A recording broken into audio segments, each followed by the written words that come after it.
Show us a puppy, Gary.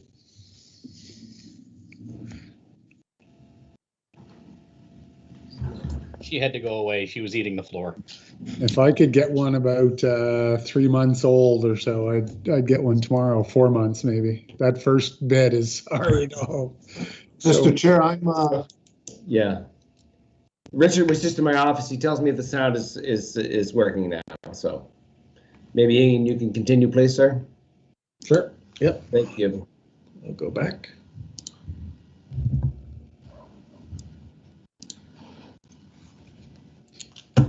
Just to pick up, I guess, where I left off here, this is a graphic which we developed to try to communicate just those high-level points from the vision, mission, guiding principles of the plan, the goals, and the council, how they align with their current council priorities. And like I said on the previous slide, I do elaborate a little more on the goals, just what they're defined there. But just what we're trying to do with the communication is to try to translate most of strategic planning process or our strategic plan into some sort of visual, so we can communicate that more broadly, more easily with citizens, rather than through I don't know, the words, I guess, and maybe not common to everybody. So just a couple of quick slides left. Just where are we now? So right now we're developing our workshops. We're using our existing draft objectives and initiatives that have only been seen by just a few at the working group level. We're going out to our service areas to try to make sure that they are aligned with SMART criteria. We're trying to brainstorm on additions. We're reviewing the gaps or conflicts within our other long-term plans. And really develop a good set of objectives and initiatives to come back to our steering committee with. And then I think there will probably be a process of refinement, and it could be a back and forth a few times as we refine those initiatives, especially once we get into the financial and service implications of those initiatives and objectives. And just as for illustrative purposes only, I just included what one could look like here below. So under the goal of a prosperous St. John, we have an objective of we will ensure a growing economy while ensuring our city organizations, our organization's 2015 carbon footprint is reduced by 20% by 2025. So under that objective, we would have several initiatives in order to see that objective through, including integration of the community energy plan, integration of the corporate greenhouse gas reduction plan, potentially converting city transit fleet to electric where viable, and complete governance of our community energy plan. And then you see, well, we'd map it out then as to the years that would be accomplished for the completion of the strategic plan in the next 10 years. So that's what we're doing right now. So our next upgrade, we'll include advice. We're integrating that, I guess, that advice from our consultants and working through the financial and service implications of those 10 years objectives, along with their supporting implementation. So that will take some time, just because the initiatives, we have to be costed. You have to figure out where, if they're an additional cost or if it's cost savings, and where, if it's an additional cost, where is that funds coming from in order to pay for it? What are the service implications if you want to adjust service, if you're trying to increase service on your sidewalks? What does that mean for service on your roads? So there's a lot of implications along that, in capital planning as well, if you have to buy equipment. So it will take some time through that refinement.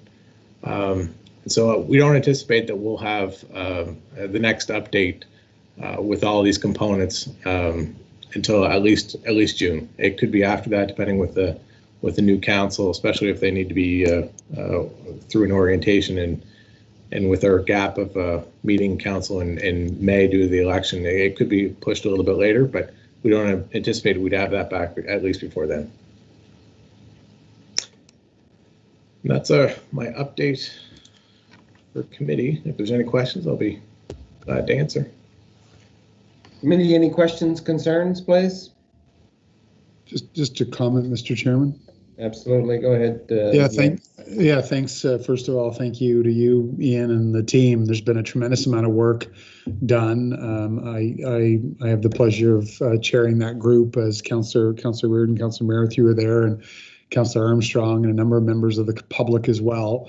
I think the what I call micro reports that we received that you referenced, Ian, around how cities are positioning themselves to grow and thrive was a brilliant idea. Like, you need that data, you need that outside perspective, but I really appreciated and enjoyed they were quick, they were affordable, and they were insightful. And so I really commend you on that approach. And then I know we've gotten a little long here, and it's going to now go to the next council. I hope that doesn't mean that we won't have another committee meeting or two. I'm not sure what the plan is. Perhaps you referenced it and I missed it. And then for me, just lastly, it's all about really wrangling and rolling our sleeves up and defining success. What is economic success, cultural success, social success. And, I was chatting with someone the other day, and I thought it was really great what they said to me. They said, Don, I don't care what level of government's responsible for it. I want it fixed. And I thought, you know what? Yeah, very fair. We have to figure out who's responsible for it. But for this city to grow and thrive, we have to define what that looks like, wrap our hands around it. And, we haven't landed on or finalized, certainly as a committee, vision and mission, all those pieces. But I think it's progressing quite nicely, and I really appreciate all the work you and others are doing. And I think that outside perspective is critical. And lastly, I think getting to the public and hearing from the public is going to be critical as well. So thank you very much, Mr. Chairman. Thank you, Mayor Darling. Anyone else? Councillor Reardon, please. Thank you.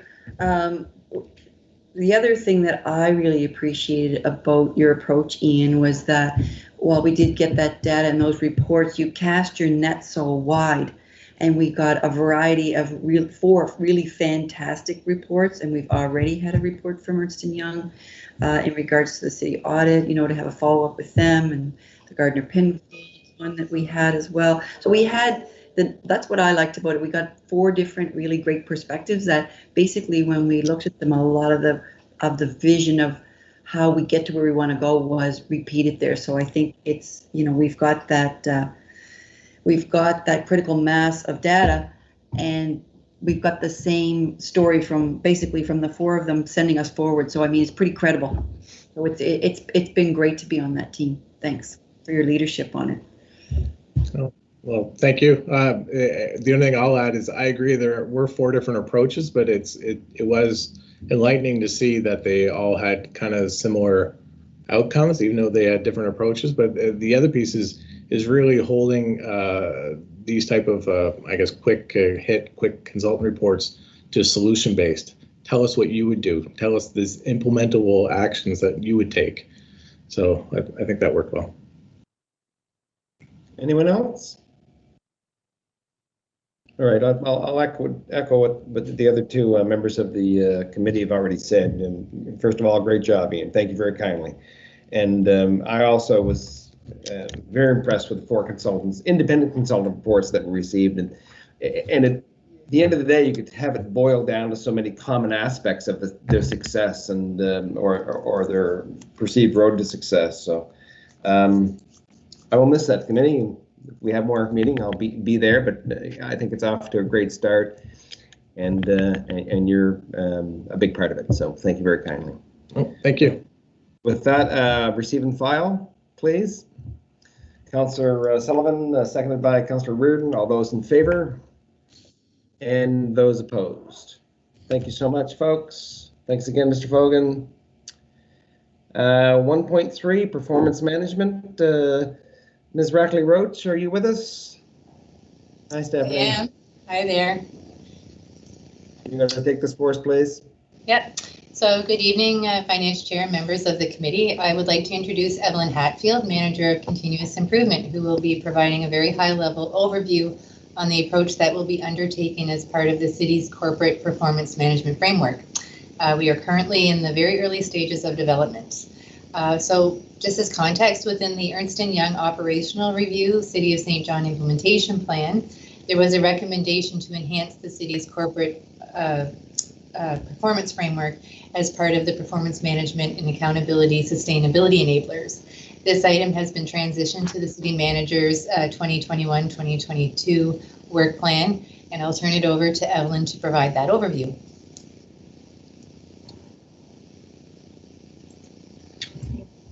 Thank you. I'll just share my screen here. Thanks, Evelyn.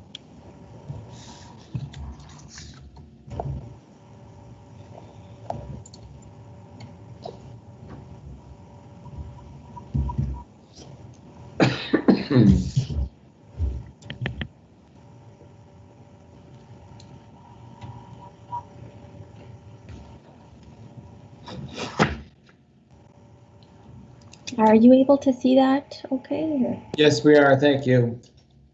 Okay. So thank you, Stephanie, and good evening, Your Worship and Finance Committee members. As per Stephanie's introduction, I will provide a brief high-level overview on the approach that will be undertaken as part of the city's corporate performance management framework. I will skip over this slide as it references the recommendation that Stephanie outlined in her introduction. The next two slides are just to quickly provide some clarity on performance definitions and current frameworks underway.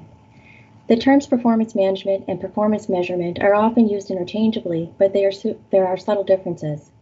However, you need to measure to manage.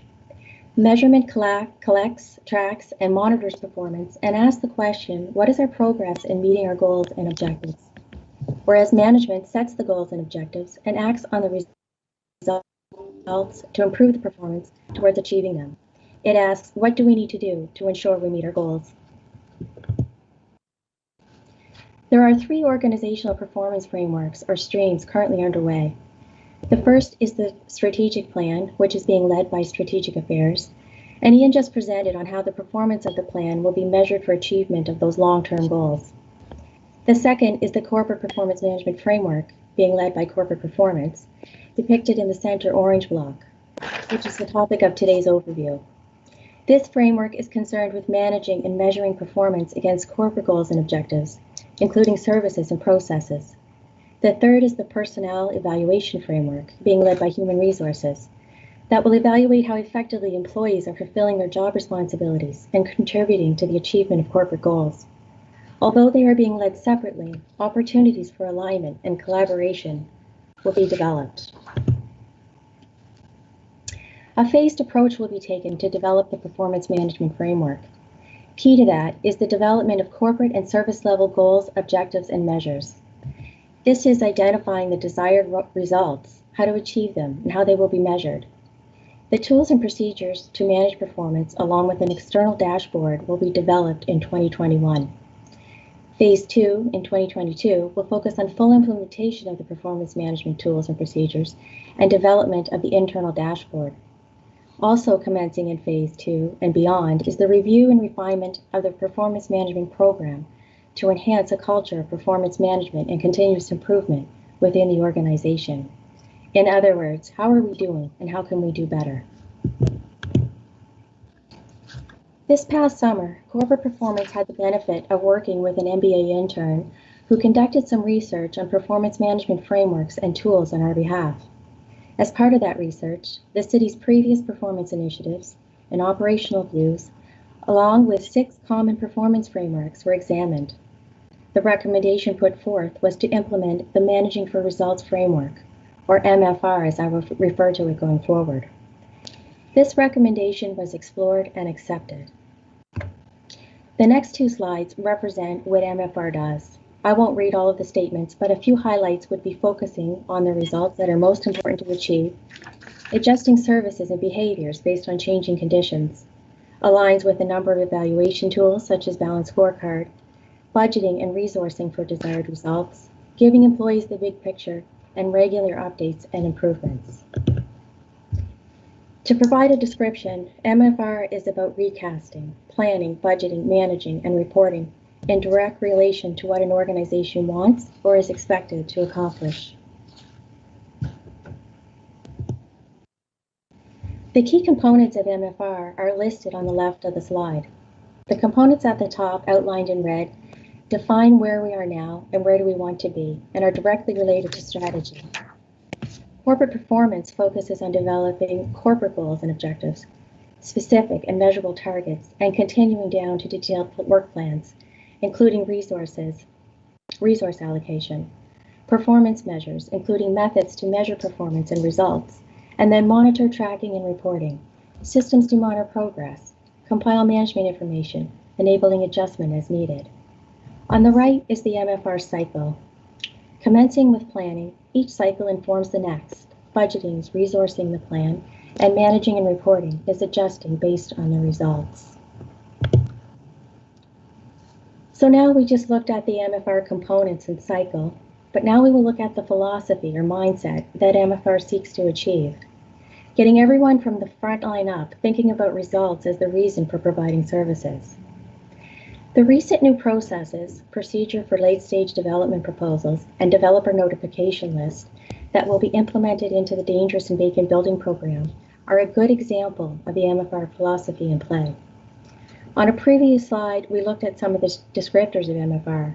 Allows the delivery of services and behaviors to be adjusted based on the changing conditions reflected, and focuses on the results that are most important to accomplish. When we apply this to the Dangerous and Vacant Building Program, we can see that the conditions are changing. The quality of the buildings being monitored has improved dramatically.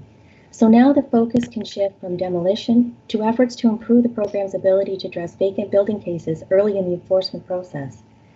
This supports the ideal outcome of vacant building cases being repaired or reoccupied, which is the quickest way to see tax-based growth. Growth being the result that is most important to accomplish. This philosophy is key to shifting that mindset to a culture of performance management and improvement. Thank you to Growth for demonstrating that philosophy. To conclude, this last slide outlines the deliverables for each phase as discussed in the approach. Phase 1, focusing on the development of corporate goals, objectives, and measures, with the development of tools and external dashboard. Phase 2 allows for the full implementation of the tools, development of that internal dashboard for management analysis, and auditing the program for improvement. This completes the overview for today. We will return with future updates as the program develops. Thank you.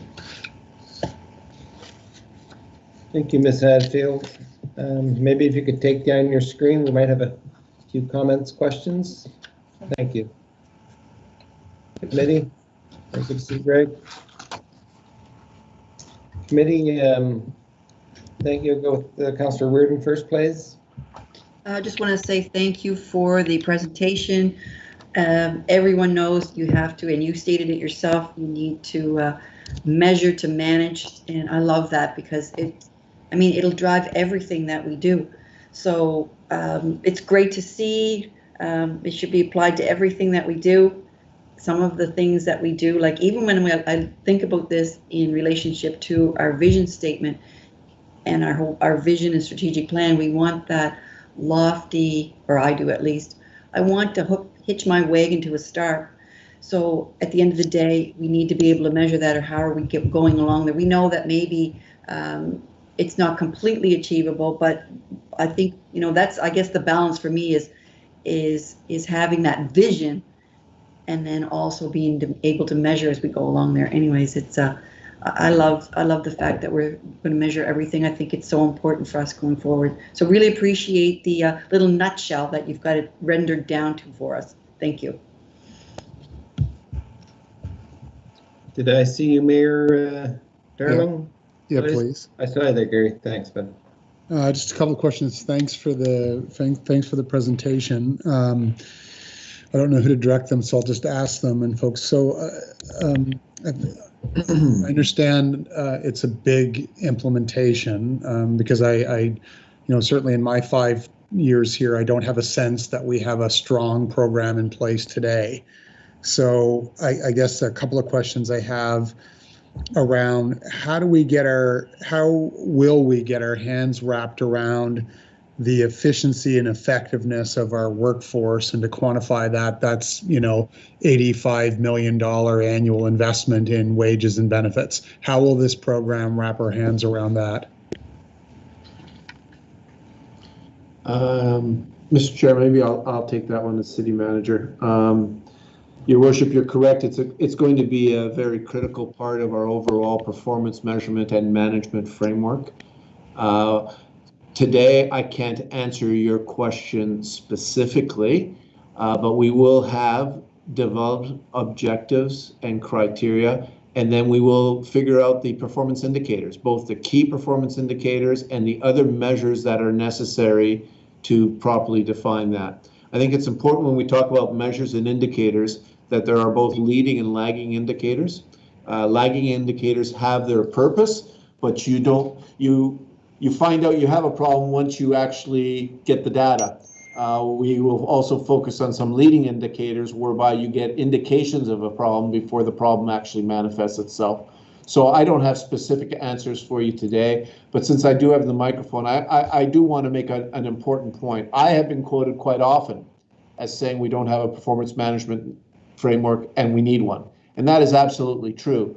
But I would hate for anyone in the public to get a perception that we have not been measuring and we have not been using indicators. I'll use the example of building development and building permits, etc. We have all sorts of measures, and we have been judging how we are doing and whether we're doing better or worse than in the past. The point with the performance management overall framework is we'll have a far more robust set of those measures and indicators, but more importantly, we'll have a construct in place where the management teams at all levels will examine those measures and indicators on a regular recurring basis, and, to use a term that's been used a couple times already, measure to manage. We already measure, we're going to improve the management part of it or the reaction to that. So that's the nuance here, is we're not starting from square zero, but we do need to put it all together in a holistic approach. Thank you. Just a quick follow-up. The two components, I think, everyone, you had the HR piece that was going to merge together. Would that result in time from the senior leadership down having balanced scorecards and understanding, but the individual employees having annualized objectives, performance reviews, and understanding how they've performed against those objectives? Is that ultimately the goal? And maybe City Manager, it's back to you again. Short answer is yes. It does no good to have a performance management framework in place if you don't tie it to performance of the staff.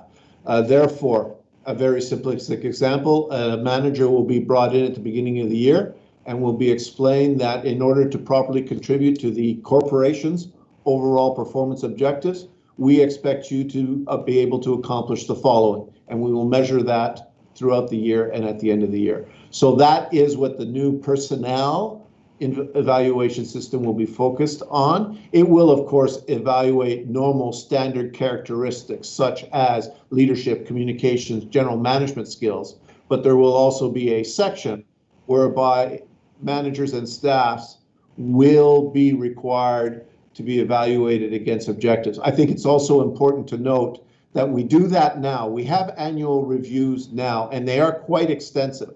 What they are not tied to yet are those objectives.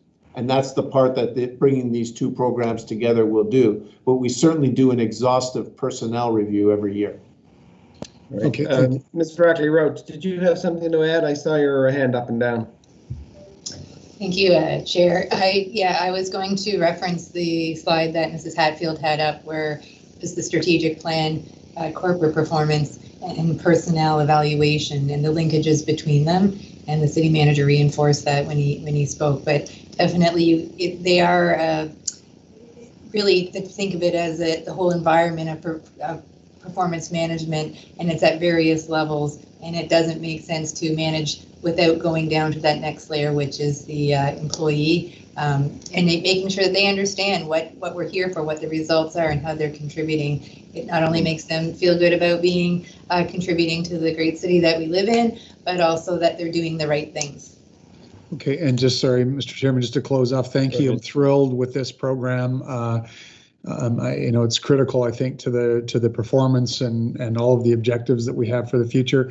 I hope needs to be properly resourced. It's probably through you, Mr. Chair, to the city manager.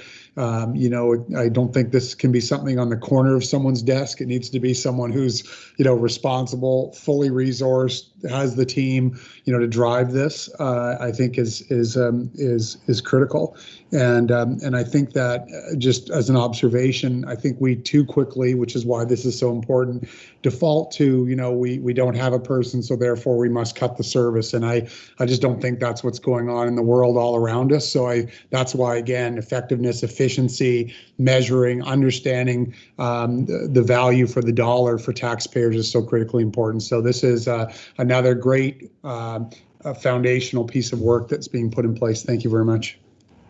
Thank you. Councillor Sullivan, did you have anything? Thanks, Mr. Chair. Mayor Darling kind of covered a lot of it, but just to pick up kind of where he left off, performance management is not my strong suit, so I'm kind of catching up on the language and following along. So help me with this metaphor, perhaps. I kind of see this program as the performance management version of our long-term financial plan. There's pieces that are coming into it, and it will become the playbook for that we'll be able to follow. Because I understand what the city manager said, that we've measured pieces and we've done pieces, but it hasn't been a big plan. We did financing for years, but until the last couple of years, we didn't have a whole bunch of strategies and policies tied under one header. Stephanie, is that, for my head, kind of what this is? Performance, we've done bits and pieces, but this is the whole enchilada, bringing it all together under one cover. Yes, to you, Councillor, definitely. Like I mentioned, it's that bringing it in as a whole. It's a whole environment of how we're managing, and very much like if you want to use the long-term financial plan. We do measure all the time. I just saw a dashboard today of everything that we measure in IT. But it's how do you use all of that collectively to make sure, when you are resource limited, that restrained, that you are putting those resources in the areas that will derive that maximum benefit. Where could we be doing better because the expectations are not lining up with the community. So there's all those tools that you will have within that toolbox as we move forward into 2022 to how do we not only measure, but how do we use those measures to actually change our behaviors moving forward? Similar to exactly what you laid out for the long-term financial plan. We're always doing financing, but here's the rules that we want to follow to make sure we're always practicing good financial stewardship. And it'll be consistent throughout the organization with consistent language and again, similar processes. So if you walk into one section, the language on performance management will be the same as if you walked into somewhere else. That'll be extremely key as we move forward. There's lots of buzzwords that we all use, and they all mean different things to different people. When His Worship talked about the resourcing of it, we have a small team, but this is everyone's responsibility, and building it will be the collective of those building it. So it is building in that language and that mindset of what we're talking about, managing for results. What are measures? What are the key performance indicators? What are the other metrics? So that we are aligned. And how you would use this in the future is that when we're having our meetings on strategy corporately, that we're all gathered around those metrics and talking about that to make the decisions that we need to make moving forward. Thanks very much. So if I may, Mr. Chair, to the councillor, I'd like to highlight two additional points based on your question. The first one is I'd like to give a very simplistic example of the power of this. Safety. Safety is obviously going to be a corporate objective, and we're going to want to reduce our safety concerns. So we'll have a number of different measures. One of them will obviously be the number of accidents we have. The problem with that is if that's where we end, and this is why the system has to be sophisticated. If that's where we end, then we'll track the number of accidents, and when the accidents get too high, we recognize it, we have a problem, and then we deal with it. But if you're more sophisticated with your system, and perhaps it's not just accidents you're measuring, but it's attendance at pre-job briefings. And if the attendance at pre-job briefings or the number of pre-job briefings you are doing diminishes, then you're not talking about safety, which may lead to a safety accident, which may lead to the problem. So by making sure we have all of the different measures, both the leading and the lagging, some of them are key, some of them are informative, we can then develop a construct whereby the senior leadership team, the management teams below that, at all of their corporate management meetings can take a look at these measures, can identify problems before they actually occur. But the more powerful tool of performance management is we will have one set of aligned objectives that everybody will understand, and to your point, we'll all be speaking the exact same language with the exact same goals and the exact same understandings of what need to be accomplished. And in an organization as large as ours, as complex as ours, with $200 million on the table, it is an important alignment exercise. Thank you. You're welcome. Thank you. Anyone else? All right.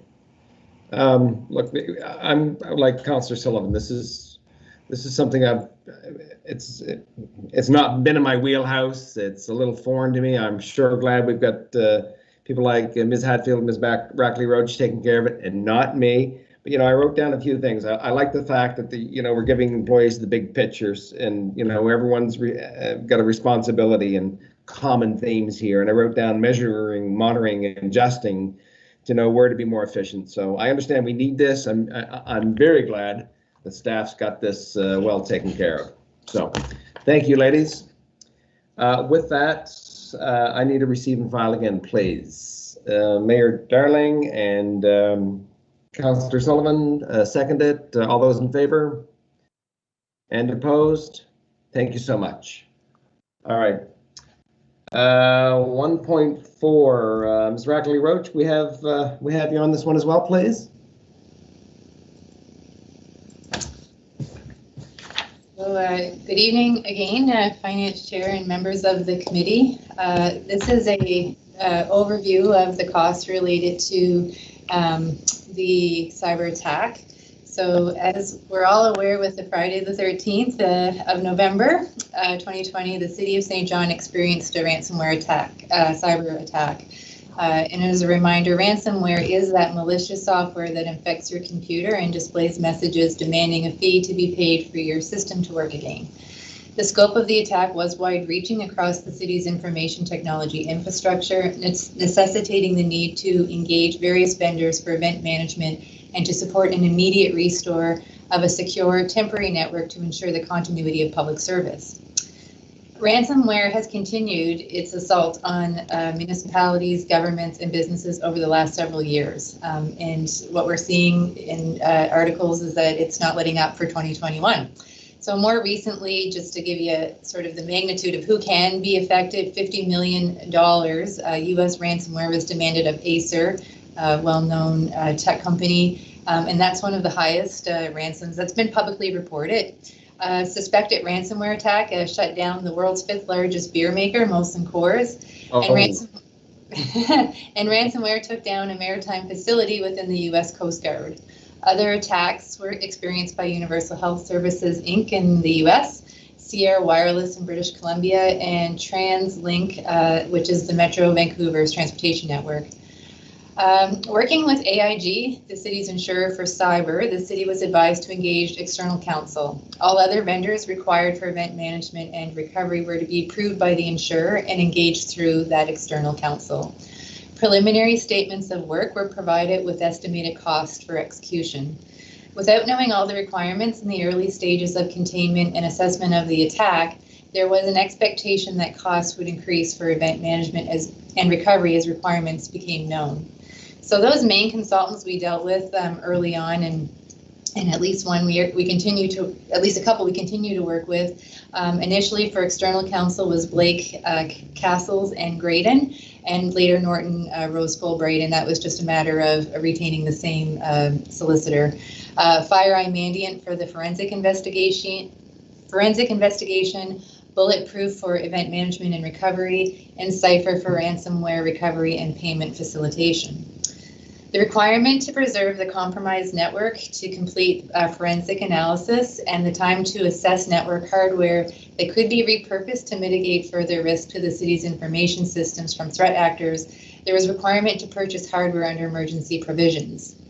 The city's supply chain management team reviewed various procurement policies and acts to determine how to make these emergency purchases. In summary, these regulatory guidelines indicate that purchases can be made when strictly necessary and for reasons of urgency brought about by events unforeseeable by the procuring entity, and the goods and services cannot be attained in a timely manner through an open competitive bidding process.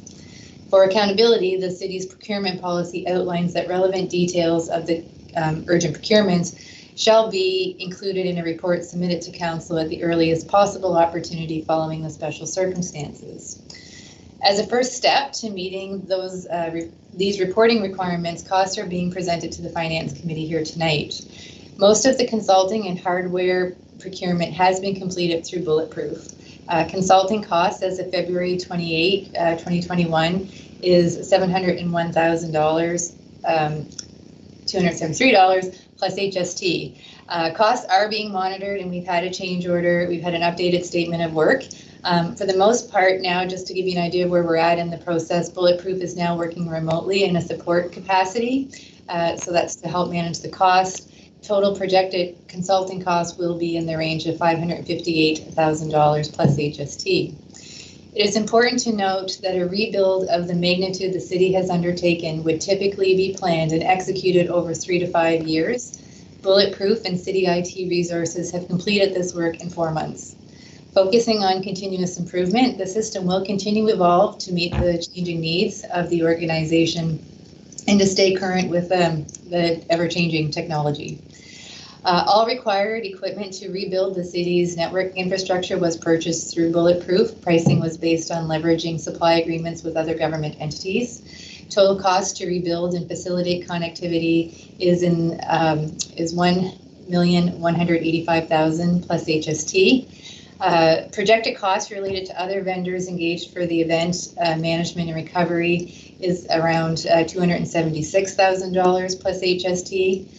Those costs that I've outlined so far do not include vendor and hardware requirements for the restoration of software applications. We basically have about between 50 and 70 applications, depending on whether it's a local install on your computer or it's a large one that the corporation uses for various things. Those costs are projected to be in the $458,000 range plus HST. Many of those applications are in various stages of restoration, and costs will become more precise as vendor quotes are received and the IT team's ability to restore without vendor support is determined.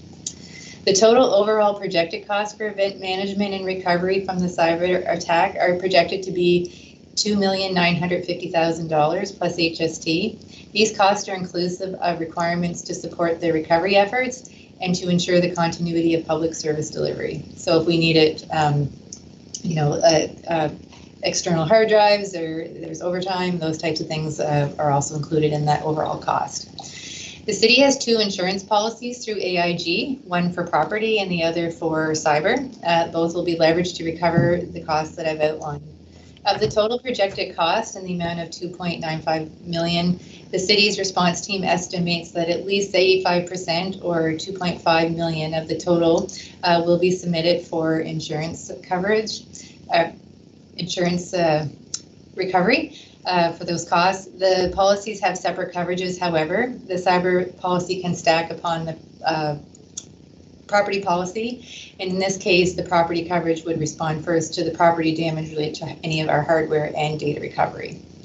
Actual costs incurred and whether they will be covered under the cyber policy cannot be confirmed until the insurer provides their written position, and that would only happen after the city submits their proof of loss. Of the costs that may not be covered through insurance, and that could be in the range of $400,000 to $500,000, these will be absorbed into the IT operating budget or applicable reserves. We annually have a reserve where we look at the renewal and enhancements of our information technology requirements, and that is funded out of an IT reserve. And those projects are planned and presented within the capital budget annually.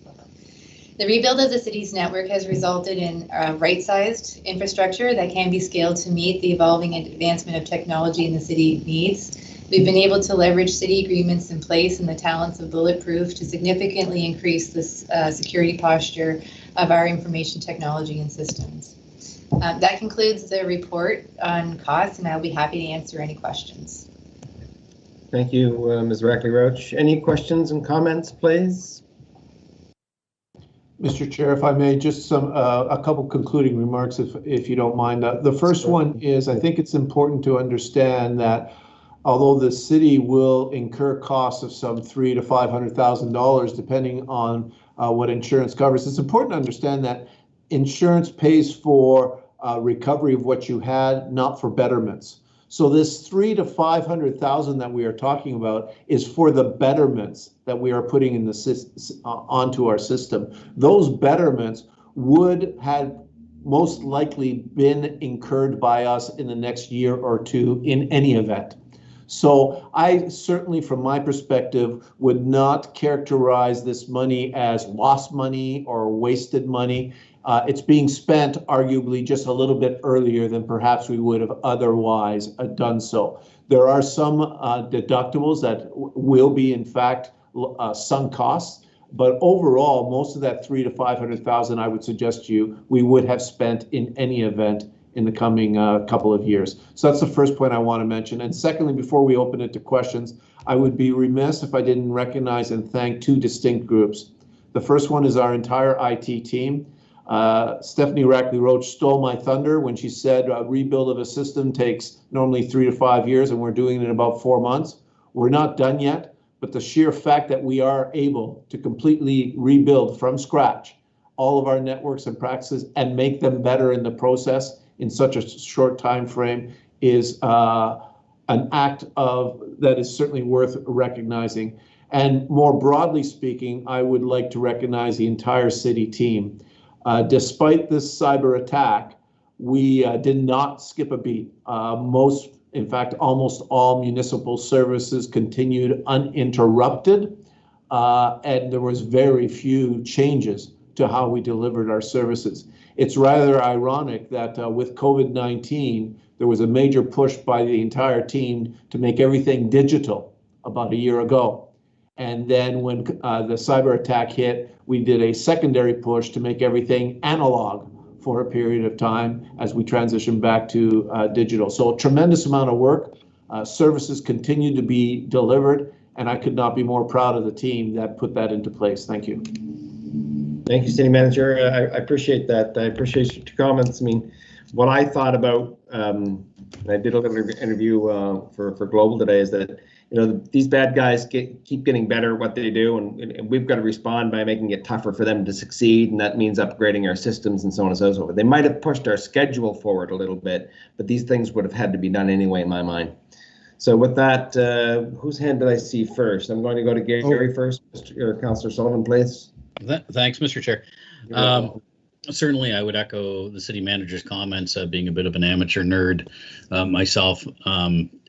Very, very impressive job in an organization this size to keep the main services functioning, and to have restored digital services as fast as we have. So certainly kudos on the electronic side. But I really, interestingly, in the report, I was very intrigued by the table that said, here's how much money and here's where the money's coming from. Insurance, insurance, insurance, reserve, reserve, insurance, reserve, reserve, insurance. 3 years ago, we didn't have reserves. That save for a rainy day, common sense you do in your household that we now have with the city of St. John. If we didn't have reserves and the proper insurance in place, like a responsible household would, and this happened, the budget is now shot and we're scrambling again. But we don't have to scramble because our financial plans say save for a rainy day. Well, the cyber attack was a rainy day, and so our reserves and our insurance are there to help carry us through. So I think was mentioned somewhere earlier in this meeting about when those policies come forward, about highlighting them somehow to show how things are working. I think that's important to highlight, that the financial plans we had in place have really helped us to make the repairs that we have to make, but keep carrying on doing our business. That'd be my comment. Thank you. Mayor Darling, I saw your hand. Yeah, just very quickly, thanks, and maybe it's either to you, Stephanie, or to the city manager. Thanks for laying out, all the costs, and you spoke earlier. I thought that was very helpful. Explaining that we're not alone. Unfortunately, there are these characters that attack companies of all sizes and organizations of all sizes all over the world. And I guess my question is, I know that there was some frustration in the earliest days, and people wanted to, I guess, read it in the newspaper. But I guess, and I guess what's my question? I'm not sure that I have a question, but just really to say, look, this was managed very carefully. It was a horrible situation that we were in. You and your team and others, outside resources, did a phenomenal job. We're rebuilding better, some of which we needed to rebuild anyway. And tonight, the public has got a full picture of of the costs related to it. And I just asked the public for some patience in some of these areas where folks wanted to know who were the ransomware folks and how much were they asking for and all those things. And I just think that I'm pleased to see this coming out tonight, and as it was promised to come out, and that we weren't alone, and that the teams performed incredibly well and worked day and night to work through this situation. So I guess it's more of a statement than a question, but I do thank you for your report tonight. Thank you, Mr. Mayor. Anyone else? I see Councillor Reardon, please. Thank you, Mr. Chairman. Stephanie, you did lead an impressive recovery mission, and I did want to recognize that formally as well. I do have a quick question for you, though. Considering how we hear a lot about the cyber attacks and considering how ubiquitous I guess they've become, or maybe I'm just hearing more about them because it's happened to us, how has that, generally speaking, impacted insurance going forward? Or would you have any idea? Not so much specifically about ours, but I'm just wondering how that would impact us in the future. You've got both Ms. Rackley-Roach or Mr. Fogan. I saw Ian pop up. He's the expert on insurance. I lead the IT team, so we'll let the expert on insurance answer that question. Ian, can you help us out? Sure can. Actually, it's been interesting during the last year and even during the cyber attack. Municipalities across Canada have seen dramatic increases in and actually the availability of cyber insurance is becoming increasingly hard to obtain. I saw a city, I'm not going to reference where, but not anywhere near here. It's on the other side of the country that they aren't able even to obtain cyber insurance. And I'm seeing other ones that are, their prices skyrocketing. So the one thing I can say is that our insurers, I think, have been very impressed with the way that we have rebuilt. They've reviewed what we've done. They've reviewed what our plans are, and they're 100% supportive of what we've done. They've provided no advice, nothing to say that we're missing anything like that. So I take that. If our insurance company is happy with what we're doing, then staff must be doing a fantastic job. So that's how much as I can say. That's good to hear. I'm wondering, though, if we're going back to paper. No, just kidding. Thank you, Mr. Fogan. Anyone else? All right. I just, I don't know, Mr. Rackley, perhaps I'll put it to the city manager. It might not be answerable, but, we've been very transparent with this whole thing, with this report, and that's wonderful. We know what kind of money it costs. We know what kind of money we're being covered for.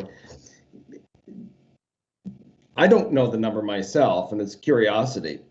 Do we know what kind of ransom number, I'm sure you do, city manager, that they were asking for, and can we make that public now, or is that something we'd rather keep to ourselves? Mr. Chair, thanks for the question. It certainly was a number that we wish to keep privileged and confidential as we are working through this entire cyber attack, because if we did need to enter into negotiations with them, we certainly wanted to negotiate in private, not in public. So we did keep the number privileged and confidential, and we even kept it from members of council as we are working through the issue. We now know with certainty that we do not need to deal with these criminals. And I'm sorry, I refuse to use the term that our breach lawyer and others have suggested of hostile actors. They are criminals. And I refuse to, we have absolute confirmation that we do not need to deal with them. And we are at the point now where divulging the number would have no impact on our operational security because our networks are back up and secure. Therefore, yes, I am prepared to divulge the number at this point in time. When we were first contacted by the criminals, the hostile actors, those who own the ransomware, back in late November, third week of November, their ransom was 670,000 Bitcoin. At that point in time, that translated to just under $17 million was the ransom back then. Bitcoin has continued to go up depending on when we would have done ransom discussions. But for interesting point of reference, I checked today, and so did Ms. Stephanie Rackley-Roach, at today's current exchange rate, that would have been $49 million. But back then it was some $17 million that they were asking to provide recovery to our networks with absolutely no guarantee that recovery would have been correct. So I'm very glad that the team worked as hard as it did to ensure that we did not have to pay any form of ransom, and certainly nothing as ridiculous as what these criminals were asking for. Sorry. Mr. Chairman. Go ahead, please, Don. Who do we have on camera here? Tiffany Guest. Do we know? Tiffany's from the finance. Okay, no problem. Tiffany was taking her laptop for a walk, and it was scaring me a little bit as we talked about cyber security. Okay, well, I'm pretty floored with that number, City Manager. I didn't even know what a Bitcoin was, so it's a lot. Thank you. All right, if that's it, I will just chime in to thank everyone again. Again, I had a interview with the media today, and I did mention that when this all started, we had staff and contractors that were working 24/7, and we're just so thankful for your efforts, Herculean efforts. And I hope that beer company has reserves too, Councillor Sullivan. All right, thanks, folks. I do need a receive and file on this. And Councillor Reardon, seconded by Councillor Norton. All those in favor? And opposed. Thank you, folks. Last 1.5, 2020 operating results. Ms. Arbor, you're going to give us some good news? I'm going to try. Oh, no. We talked about performance management earlier. Go ahead, please, Donna. I am trying to, oh, here we go.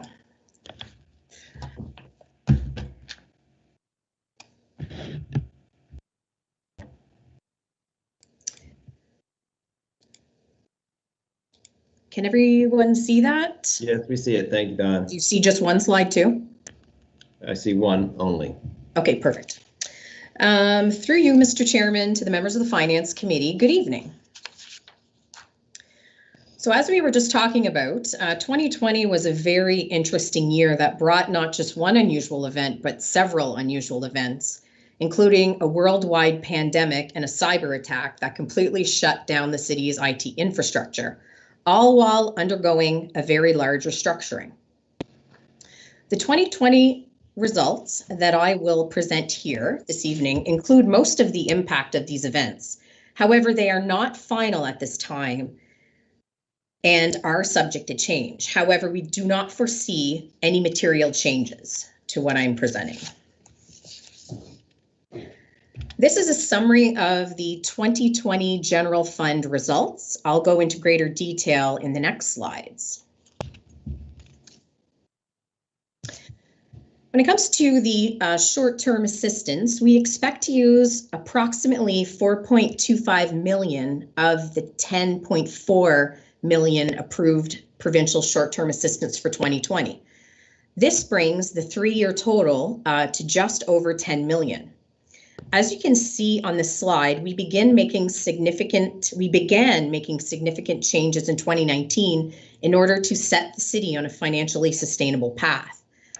The total over 3 years only amounts to about 45% of the total amount, which was 23 million that was approved by the province.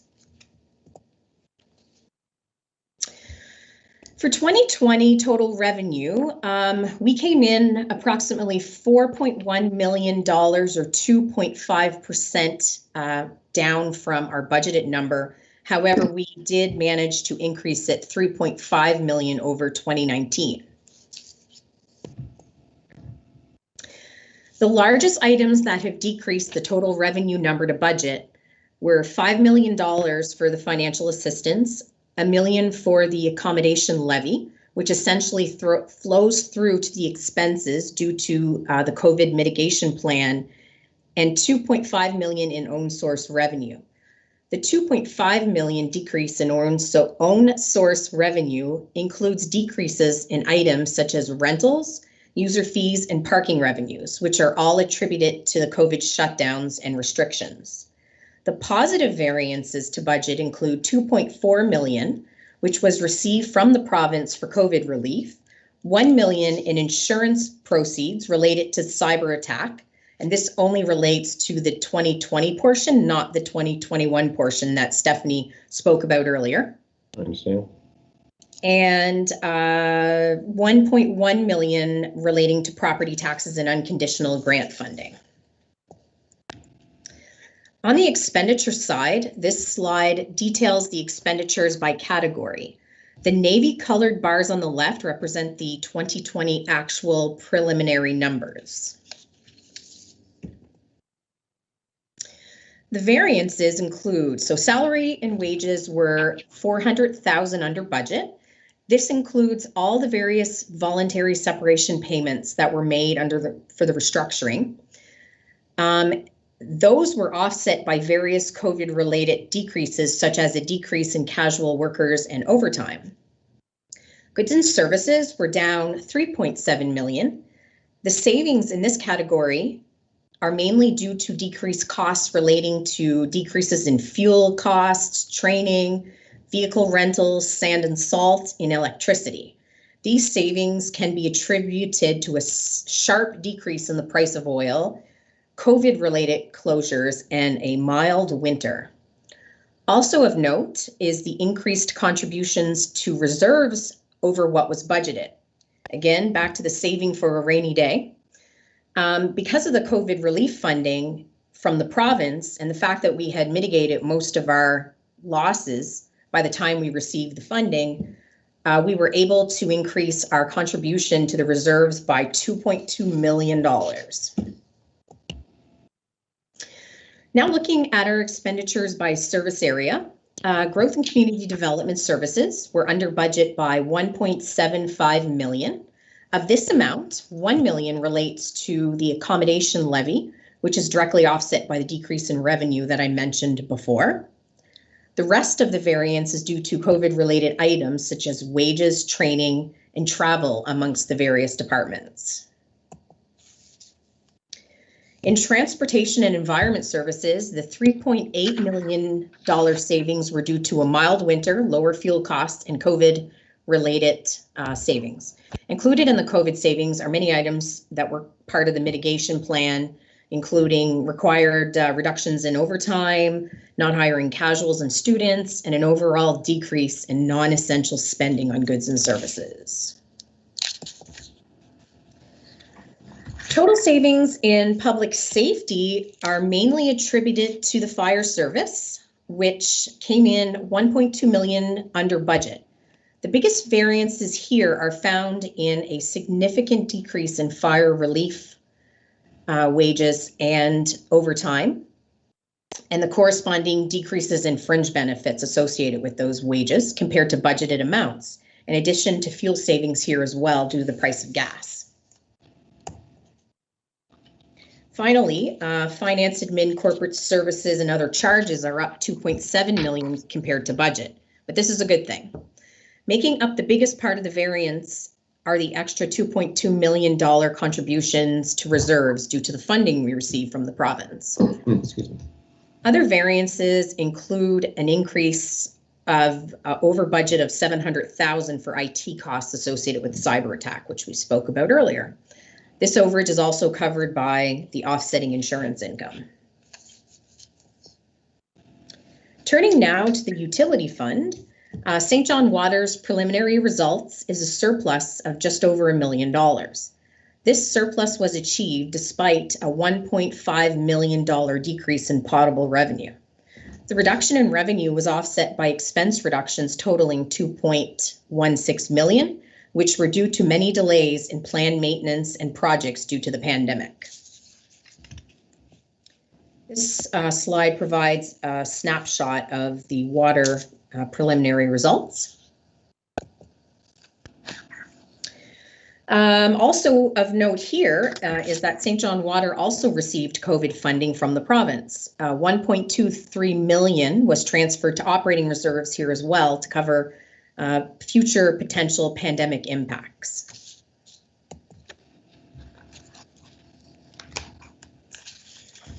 So this concludes my preliminary results presentation. We recommend a receive and file, and I would now be happy to answer any questions you may have. Thank you, Ms. Albert. Can you just take down your slide deck, please, and see everyone? Here we go.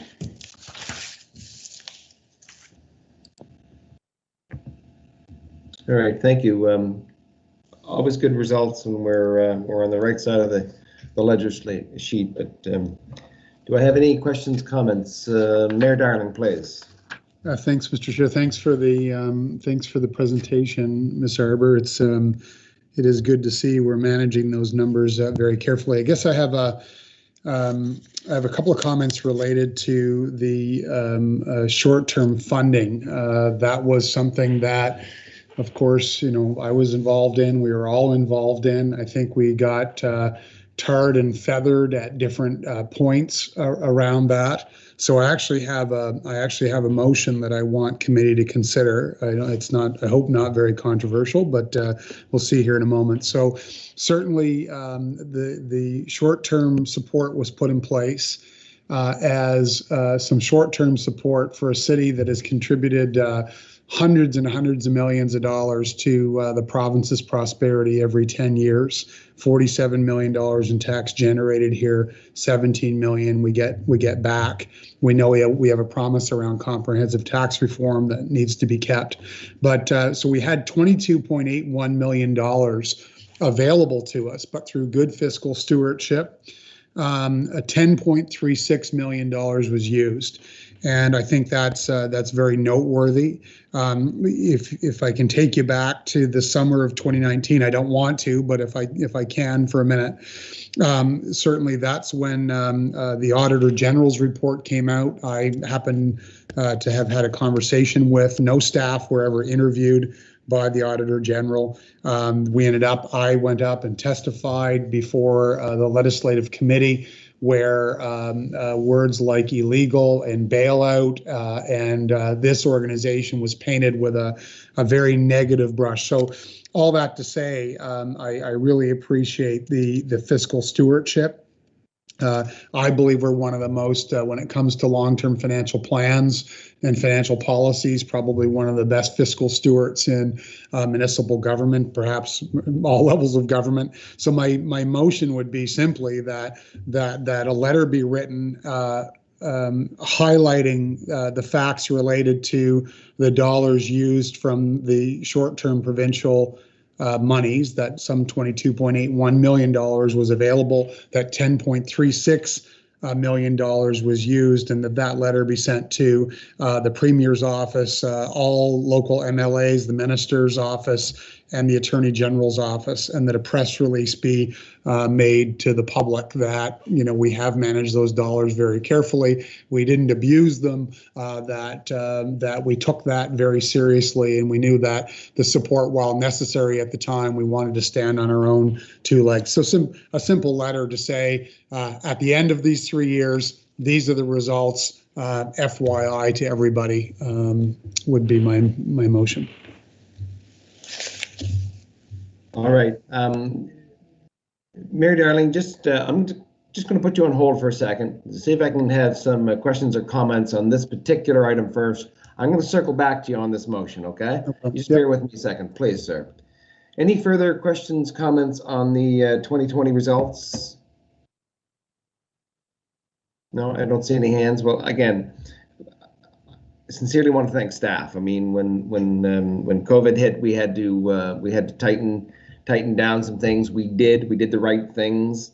Some tougher decisions, but I'm glad to see, by the way, with the help of the feds and the province, okay, there was COVID relief money there that we've come out the other side. And what we did with the cash is put it into reserves, and we just went through the IT thing, okay? That's how important these reserves are. As Councillor Sullivan said earlier, you would have reserves in your own bank account, okay, for, God forbid, a blown roof, a flat tire. So, you know, we were centuries without these things. And again, we've added to it here, tightened our financial belt in such a way that we've added $2.2 million. So thanks to everyone involved. Let me go back to, we've got a motion on the floor. Does anyone want it repeated? Mr. Chair, to His Worship, Your Worship, I think you misspoke. You said Attorney General. I believe you meant Auditor General. Yeah, sorry. Made your list of people that you wish the letter to go to. Yeah, thank you, City Manager. Look, it's just a simple after action letter to say we received this great support. It should also, by the way, thank, there were two governments involved, thank the government for their support. And at the end of the day, we just want to stand on our own 2 feet, and we didn't misuse this money. We treated it like it was our own. We only used half of it. So thanks. Yeah, just for clarity, because you did articulate a list. I just wanted I'm not sure why I had Auditor General, Attorney General on the mind, but it was Auditor General, yes. Something we should know? No. All right. I'll second that motion. I think it is important for clarification for the public, especially because as everyone here who's going to put up a sign is going to get asked about that. I've already been asked about that. So it's important to have those numbers, and it's important for us to have that documentation that supports it. So going forward, I think it's very, very important. It shows that fiscal responsibility, again, it's a repeated action of this council, and I think we need to capitalize on it. Absolutely. All right. Councillor Sullivan, did I see your hand, sir? You did. Thanks, Mr. Chair. I really appreciate. I'm glad we're thanking the two successive provincial governments for the support. And I think an important piece of recognition here, we're certainly going to be criticized, I fully expect, for not spending the other $13 million. But I think it's because we recognize there's one taxpayer, whether it's the City of St. John taxpayer or the province of New Brunswick taxpayer. That's $13 million of taxpayer dollars that we managed to not spend. So I think the letter is on point. I think it's appropriate, and I think the timing is right. I really appreciate all the numbers we got back, and I think it shows that the long-term financial plan we've put together is working, and how seriously we have taken managing the taxpayer dollar. Thanks. Thank you. Commissioner Fudge, do I see your hand up? Yes, thank you. I almost got through an entire, it's almost unprecedented. I almost got through an entire finance committee without actually saying a word. So I'm actually disappointed in myself to put my hand up. I just wanted to let the committee know that, again, these results, I think communication is a great idea, but these results are still preliminary. They are subject to audit. Every year we do have the province come down. We provide them information. They audit. It may be subject to some adjustments based on that audit. So my suggestion would be for that letter to go subsequent to the final audit and review by the province, so that we have an actual confirmed figure for 2020. But that's the only piece of advice I'd lend. Thank you. Thank you. All right. Are you willing, Mayor Darling, to? Yeah, no problem. I mean, I think the media will commence the reporting, I hope, tonight. And this organization was attacked I was attacked. We were all attacked for political theater in some cases. I just want a letter that goes out. Yes, fine if that goes out after the final numbers, but I think it's an important story to tell. As Councillor Sullivan said, you know, we didn't want the money. We wanted to stand on our own 2 feet. We needed a bit of short-term support, and there's only one taxpayer, and we really treated that money very, very carefully. So, yeah, that's fine. Thank you. We'll make it after those final results. Yep. Mayor Darling, I think your motion is great. I just want to add to the conversation a little bit. Back in 2018, Commissioner Fudge and his staff and Finance Committee were well on their way to getting our house in order. This offer was made, and you know, I think we would have been called fools not to accept the offer. What the letter will tell us, we didn't rest on our laurels. We spent 45% of it, okay? And I welcome a letter going to all of the above. So with that, I'll call for a vote then, please. All those in favor of Mayor Darling's motion and those opposed? All right. And secondly, I'll need a receive and file on the 2020 results. Moved by Councillor Norton, seconded by Donna Reardon. Councillor Reardon, all those in favor? And opposed? Thank you. All right. That's the final item. As per usual, staff, thank you so much. Great reports, a lot of good news there. Budgets come out well. Cyber attack being handled fantastically. We've got one more Finance Committee meeting before this council will adjourn, and we'll see new faces. So one more meeting, folks. Look forward to that. Councillor Sullivan, did you put your hand up? I'll save it for the next meeting. Okay, we have one more, sir. All right, good enough. All right. So with that, a motion to adjourn, please. Thanks, everyone, and good evening. Thanks, everyone. Take care.